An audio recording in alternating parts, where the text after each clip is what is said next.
Speaker, আপনাকে ধন্যবাদ। আমি আপনার মাধ্যমে মাননীয় মন্ত্রীর কাছে জানতে চাই, বছরে একবার ইলিশ মাছ ধরা কিছুটা সময়ের জন্য বন্ধ থাকে।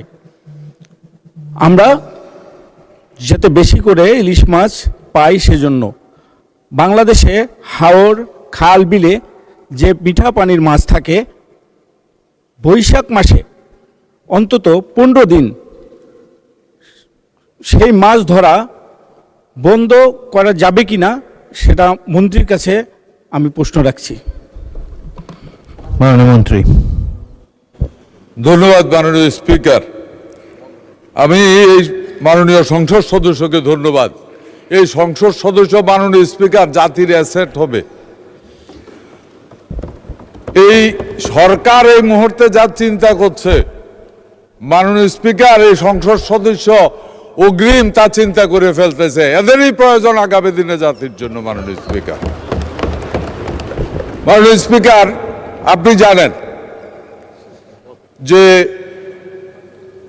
ইলিশ মাছের জন্য, ইলিশ মাছের বিশেষ করে যখন ডিম দেওয়ার সময় হয়, এই সময়টুকুতে সারা বাংলাদেশে ইলিশ মাছ ধরা বন্ধ থাকে এবং সেটা লম্বা সময়ের জন্য, প্রায় 2 মাসের জন্য বন্ধ করা হচ্ছে।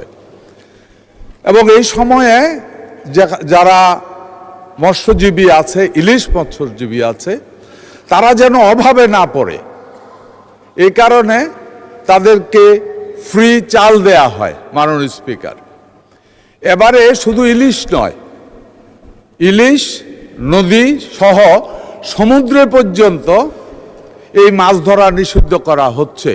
বিশেষ করে লেস ডেপথ ওয়াটার যেটা আছে, যেখানে এই সিজনে ওই জাতীয় মাছগুলি পোনা দেয় এবং তখন যদি মাছ ধরা হয় তাহলে সমুদ্রেরও বিভিন্ন জাতের মাছের পোনা ধ্বংস হয়ে যায়, নষ্ট হয়ে যায়। এই কারণে ওইটাও বন্ধ করে দেওয়া হয়েছে।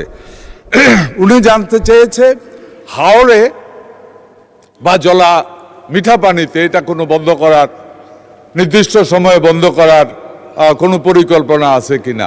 জি মাননীয় স্পিকার, এ ধরনের পরিকল্পনা আছে এবং এই সৃজন থেকেই আমরা মিঠা পানিতে, মাননীয় স্পিকার, একদিন কত মিঠা পানির মাছ আছিল, নিজে হাতে খাটিয়েছি, এত বড় বড় শিং মাছ ধরছি মাননীয় স্পিকার, আজকাল আর নাই, সারা নষ্ট হয়ে গেছে সব।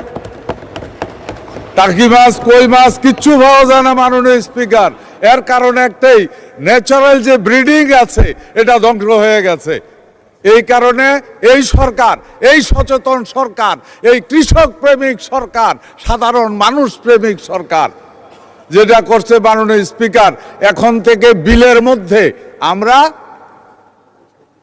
একটা কি বলে এটাকে, ফ্রি জোন,